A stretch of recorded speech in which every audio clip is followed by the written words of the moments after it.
ਸਤਿ ਸ਼੍ਰੀ ਅਕਾਲ ਜੀ। ਸਵਾਗਤ ਕਰਦੇ ਹਾਂ ਸਾਡੇ ਸਾਰੇ ਦਰਸ਼ਕਾਂ ਦਾ ਗੂੰਜਾਂ ਸਿੱਖ ਵਿਰਸੇ ਦੀਆਂ ਸਾਡੀ ਖਾਸ ਪੇਸ਼ਕਸ਼ ਦੇ ਵਿੱਚ।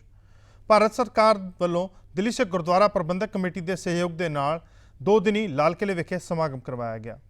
ਇਸ ਸਮਾਗਮ ਦੇ ਵਿੱਚ ਕਈ ਵੱਡੀ ਸ਼ਖਸੀਅਤਾਂ ਵੱਲੋਂ ਹਾਜ਼ਰੀ ਲਵਾਈ ਗਈ। ਤੁਹਾਨੂੰ ਦਿਖਾਵਾਂਗੇ ਹੋਰ ਵੀ ਤਸਵੀਰਾਂ। ਸ਼ੁਰੂਆਤ ਕਰਦੇ ਹਾਂ ਖਾਸ ਪੇਸ਼ਕਸ਼ ਦੀ, ਜਿਸ ਦਾ ਨਾਮ ਹੈ ਗੂੰਜਾਂ ਸਿੱਖ ਵਿਰਸੇ ਦੀਆਂ।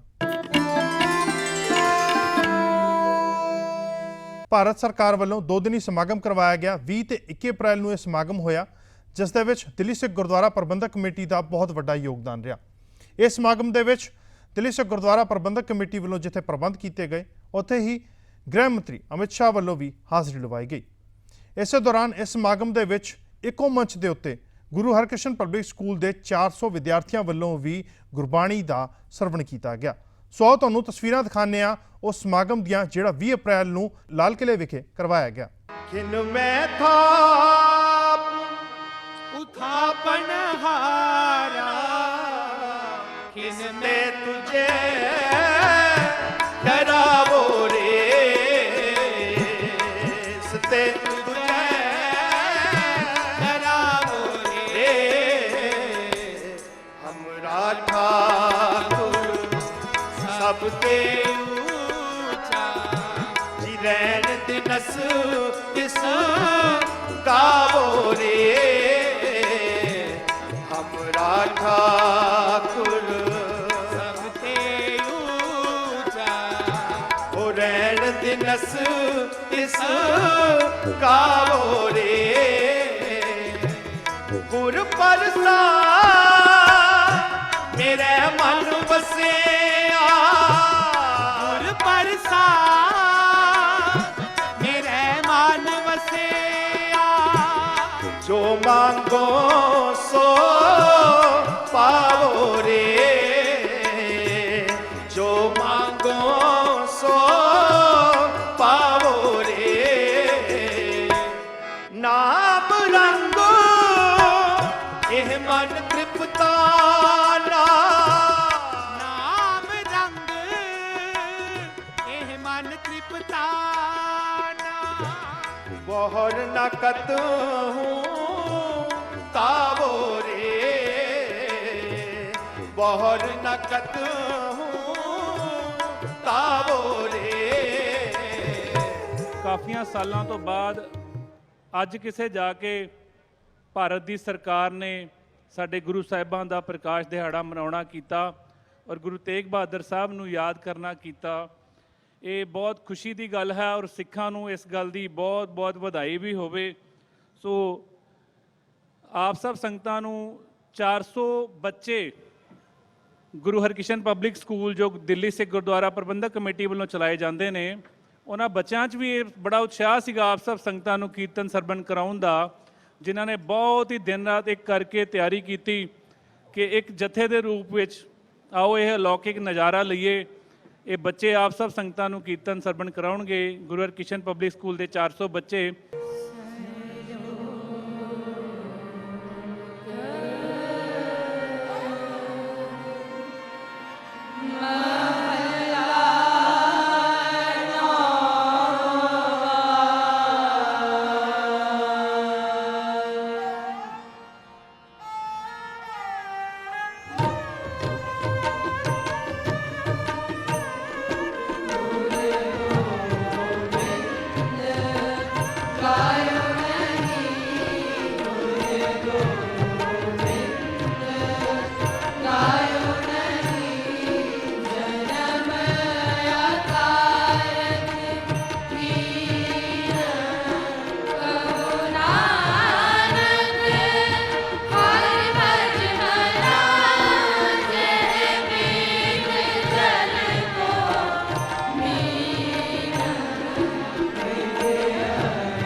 ਸੋ ਤੁਸੀਂ ਵੇਖਿਆ ਕਿਸ ਤਰ੍ਹਾਂ ਇਹਨਾਂ 400 ਬੱਚਿਆਂ ਵੱਲੋਂ ਇੱਕੋ ਸਮੇਂ ਦੇ ਉੱਤੇ ਇੱਕੋ ਮੰਚ ਦੇ ਉੱਤੇ ਗੁਰਬਾਣੀ ਦਾ ਗਾਇਨ ਕੀਤਾ ਗਿਆ।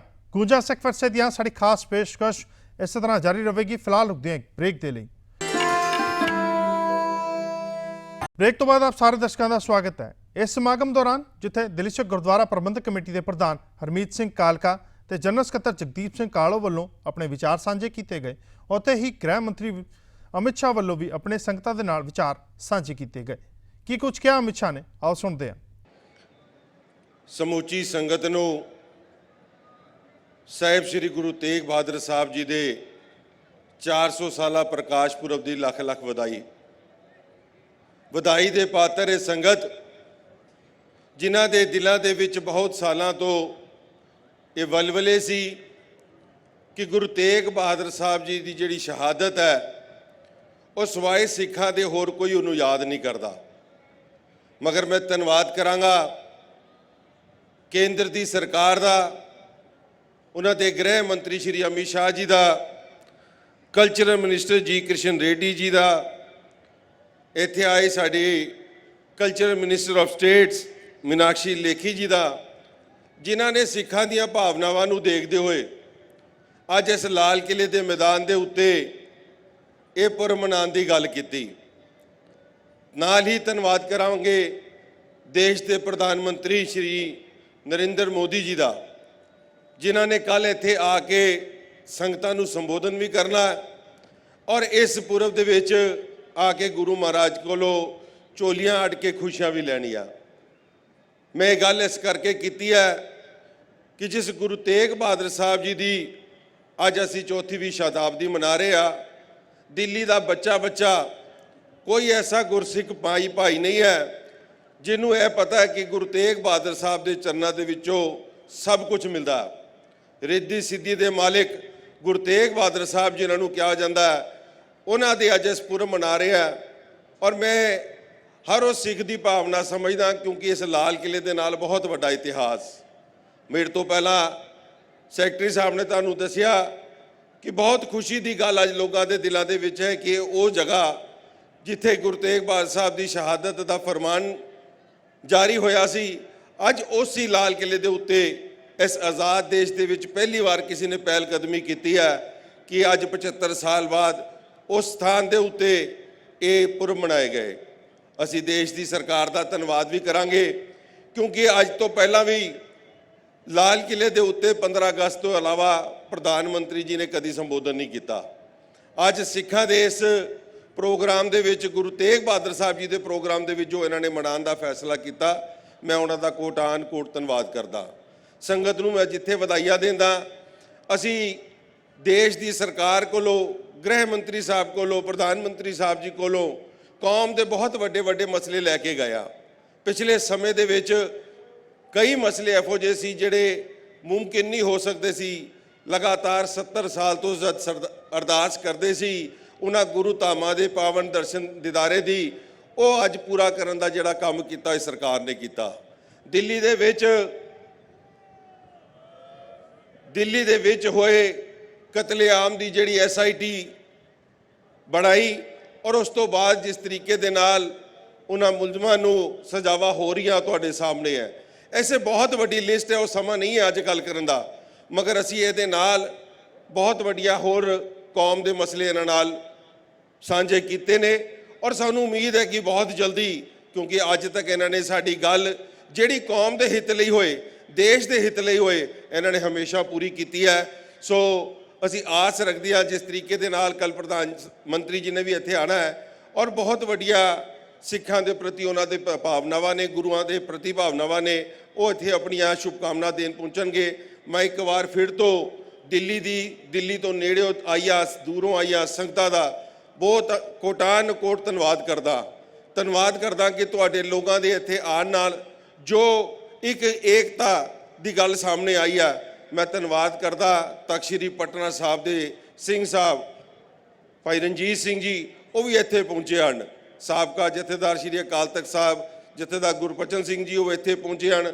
ਮੈਂ ਸਾਰਿਆਂ ਨੂੰ ਜੀ ਆਇਆ ਕਹਿੰਦਾ। ਬਹੁਤ ਵੱਡੀਆਂ ਹਸਤੀਆਂ ਸਰਕਾਰੀ ਦਰਬਾਰ ਦੀ ਵੀ ਇੱਥੇ ਪਹੁੰਚੀਆਂ ਨੇ। ਸਾਰਿਆਂ ਨੂੰ ਦਿੱਲੀ ਸਿੱਖ ਗੁਰਦੁਆਰਾ ਪ੍ਰਬੰਧਕ ਕਮੇਟੀ ਵੱਲੋਂ ਜਿੱਥੇ ਜੀ ਆਇਆ ਕਿਹਾ ਜਾਂਦਾ ਹੈ। ਅੱਜ ਦੇ ਇਸ ਮਹਾਨ ਪਰਵ ਦੀ 400 ਸਾਲਾ ਗੁਰੂ ਤੇਗ ਬਹਾਦਰ ਸਾਹਿਬ ਜੀ ਦੇ ਪ੍ਰਕਾਸ਼ ਪੁਰਬ ਦੀ ਮੈਂ ਸੰਗਤਾਂ ਨੂੰ ਫਿਰ ਤੋਂ ਵਧਾਈ ਦਿੰਦਾ। ਇਹ ਹਿੰਦੁਸਤਾਨ ਦੀ ਆਜ਼ਾਦੀ ਤੋਂ ਬਾਅਦ ਪਹਿਲੀ ਵਾਰੀ ਹੋਇਆ ਹੈ ਕਿ ਪਿਛਲੇ 75 ਸਾਲਾਂ ਦੇ ਵਿੱਚ ਇਸ ਲਾਲ ਕਿਲੇ ਦੇ ਮੈਦਾਨ ਦੇ ਉੱਤੇ ਆਜ਼ਾਦੀ ਦਿਵਸ ਦੇ ਉੱਤੇ ਪ੍ਰਧਾਨ ਮੰਤਰੀ ਜੀ ਜ਼ਰੂਰ ਦੇਸ਼ ਨੂੰ ਸੰਬੋਧਨ ਕਰਦੇ ਸੀ, ਲੇਕਿਨ ਇਸ ਲਾਲ ਕਿਲੇ ਤੋਂ ਦੇਸ਼ ਦੇ ਗ੍ਰਹਿ ਮੰਤਰੀ ਅਤੇ ਦੇਸ਼ ਦੇ ਪ੍ਰਧਾਨ ਮੰਤਰੀ ਔਰ ਸਿੱਖਾਂ ਦਾ ਇਹ ਇੰਨਾ ਵੱਡਾ ਠਾਠਾ ਮਾਰਦਾ ਇਕੱਠ ਉਸ ਨੂੰ ਸੰਬੋਧਨ ਕਰਨ ਔਰ ਪੂਰੇ ਦੇਸ਼ਾਂ ਵਿਦੇਸ਼ਾਂ ਦੇ ਵਿੱਚ ਇਹ ਸੰਦੇਸ਼ ਜਾਵੇ, ਇਹ ਪਹਿਲੀ ਵਾਰੀ ਹੋ ਰਿਹਾ ਹੈ। ਔਰ ਧੰਨਵਾਦੀ ਹਾਂ ਅਸੀਂ ਸ਼੍ਰੀ ਨਰਿੰਦਰ ਮੋਦੀ ਜੀ ਦੇ, ਪ੍ਰਧਾਨ ਮੰਤਰੀ जी दे और गृह मंत्री श्री अमित शाह जी दे। देश का कोई भी व्यक्ति ऐसा नहीं है जो श्री गुरु तेग बहादुर जी के बलिदान से अभिभूत न हो। हिंदू सिख सबके मन में गुरु तेग बहादुर जी के मन में अनन्य भाव है।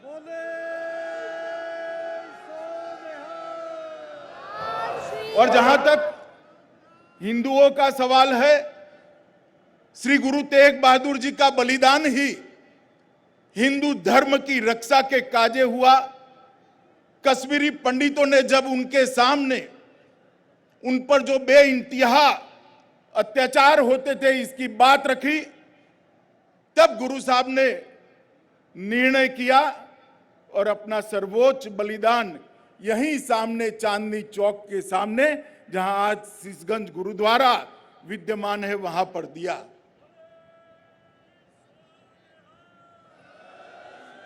और इसीलिए उनको हिंदी चादर का नाम से आज भी 400 साल के बाद भी न केवल भारत, पूरी दुनिया सम्मान, श्रद्धा और भक्ति के साथ उनके कार्यों को, जीवन को और उनके संदेश को नमन करता है। आज मैं सबको बताना चाहता हूं कि नरेंद्र मोदी जी देश के सबसे सौभाग्यशाली प्रधानमंत्री है, क्योंकि उनके कालखंड के अंदर ही गुरु नानक देव जी महाराज का 550वां प्रकाश पर्व आया, गुरु तेग बहादुर जी का 400वां प्रकाश पर्व आया और 10वें पातशाह गुरु गोविंद सिंह जी का 350वां प्रकाश पर्व मनाने का भी मौका और सौभाग्य नरेंद्र मोदी जी को मिला। और नरेंद्र मोदी जी ने भारत के सांस्कृतिक मंत्रालय के माध्यम से ये तीनों प्रकाश पर्व को बहुत मन और भक्ति भाव के साथ मनाकर न केवल भारत, पूरी दुनिया के अंदर महान सिख गुरुओं के संदेश को, उनके भक्ति के संदेश को, उनके वीरता के संदेश को, बलिदान और समानता के संदेश को पूरी दुनिया के सामने उजागर करने का काम किया।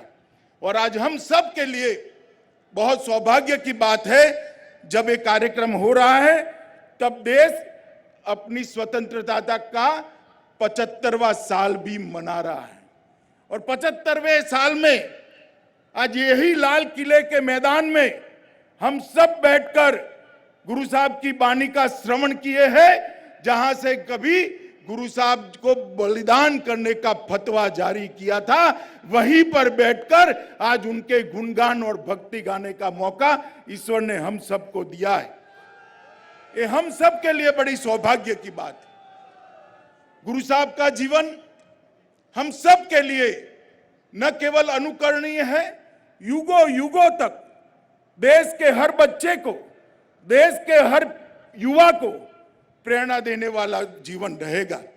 बचपन से ही त्याग, समर्पण, बलिदान और वीरता के गुण से बचपन से ही गुरु साहब ने अपना परिचय किया था।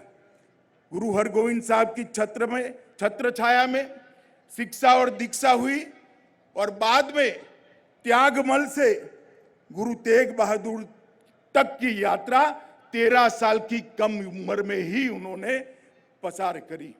13 साल की उम्र में करतारपुर साहिब के ऐतिहासिक युद्ध में ऐतिहासिक घेरे में जिस वीरता के साथ उन्होंने तलवार से, तेग से मुगलों का सामना किया, तब जाकर 8वें गुरु साहब ने उनको तेग बहादुर नाम से अलंकृत करने का काम किया।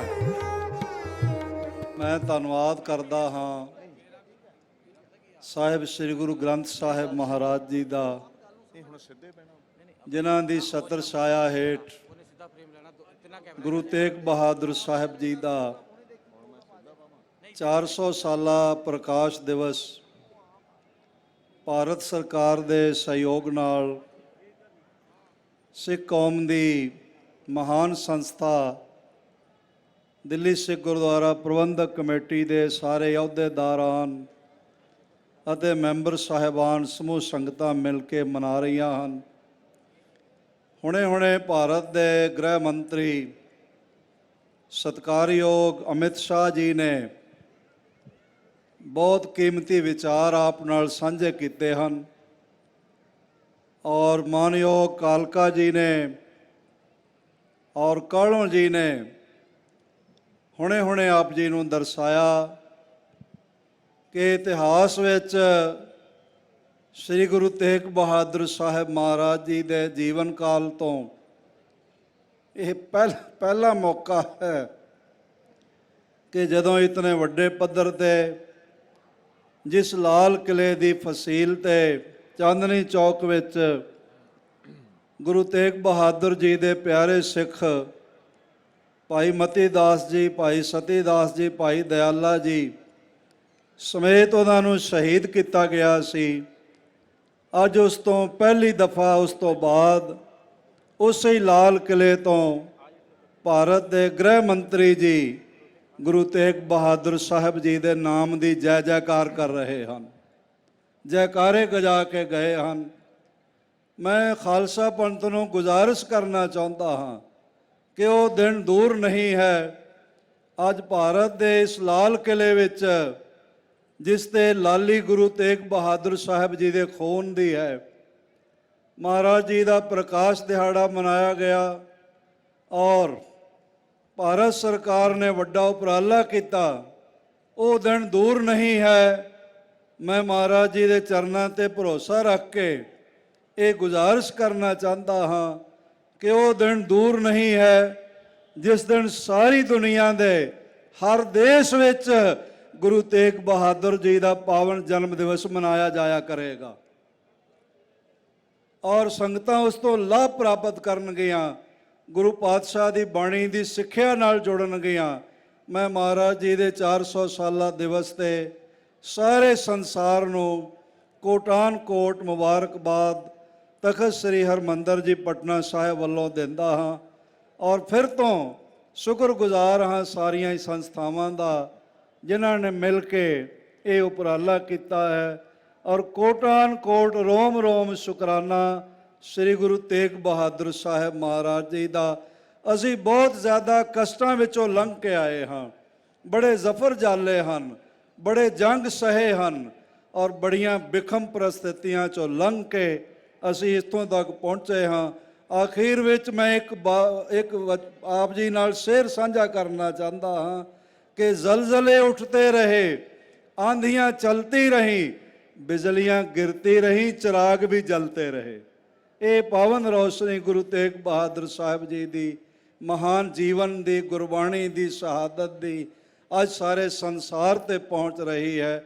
गुरु करे सारा खालसा पंथ एक जगह हो के महाराज जी दे चरनां नूं समर्पित होंदियां वध तो वध अपना सहयोग देवे ताकि सारी दुनिया तक, सारी दुनिया ਦੀਆਂ ਸਾਰੀਆਂ ਭਾਸ਼ਾਵਾਂ ਵਿੱਚ ਗੁਰੂ ਨਾਨਕ ਗੁਰੂ ਗੋਬਿੰਦ ਸਿੰਘ ਮਹਾਰਾਜ ਜੀ ਦਾ ਸੰਦੇਸ਼ ਤੇ ਉਪਦੇਸ਼ ਪਹੁੰਚਾਇਆ ਜਾ ਸਕੇ। ਸੋ ਤੁਸੀਂ ਵੇਖਿਆ ਕਿਸ ਤਰ੍ਹਾਂ ਭਾਰਤ ਸਰਕਾਰ ਅਤੇ ਦਿੱਲੀ ਸਿੱਖ ਗੁਰਦੁਆਰਾ ਪ੍ਰਬੰਧਕ ਕਮੇਟੀ ਦੇ ਸਹਿਯੋਗ ਦੇ ਨਾਲ 20 ਤਰੀਕ ਨੂੰ ਲਾਲ ਕਿਲੇ ਵਿਖੇ ਸਮਾਗਮ ਕਰਵਾਇਆ ਗਿਆ।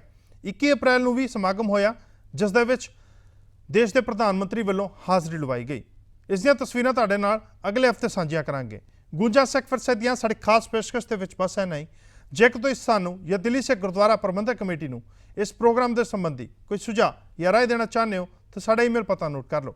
ਸਾਡਾ ਈਮੇਲ ਪਤਾ ਹੈ feedback@ptcnetwork.com। ਫਿਲਹਾਲ ਦਿਓ ਇਜਾਜ਼ਤ, ਅਗਲੇ ਹਫਤੇ ਖਾਸ ਪੇਸ਼ਕਸ਼ ਲੈ ਕੇ ਮੁੜ ਤੋਂ ਹੋਵਾਂਗੇ ਹਾਜ਼ਰ। ਧੰਨਵਾਦ।